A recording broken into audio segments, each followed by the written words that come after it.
En 1998, je déménageais de Phnom Penh pour m'installer à Siem Reap et j'ai accompli à cette époque plusieurs fois le trajet par la route entre ces deux villes. Il fallait alors compter de 13 à 14 heures, la route était défoncée pratiquement tout le long, et il fallait traverser une bonne dizaine de ponts provisoires pour la plupart branlants. Ils étaient construits avec des traverses de chemin de fer et il y avait uniquement 2 planches en travers à l'emplacement des roues du véhicule, c'était assez impressionnant.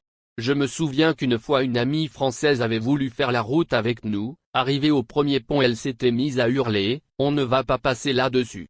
Ce n'est pas possible, arrête-toi ».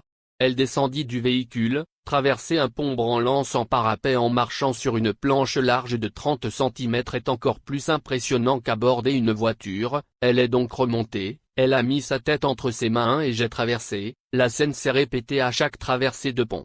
Une autre fois je me souviens qu'au beau milieu d'un pont une planche a cassé et je me suis retrouvé avec la roue avant gauche coincée entre les 2 traverses espacées de 40 cm. J'ai eu beaucoup de chance ce jour-là car la route était peu fréquentée, un paysan local qui circulait à moto s'est arrêté et m'a aidé à sortir la roue du trou, il avait une force herculéenne, il a réussi à lever la voiture tout seul pendant que je glissais une planche dessous.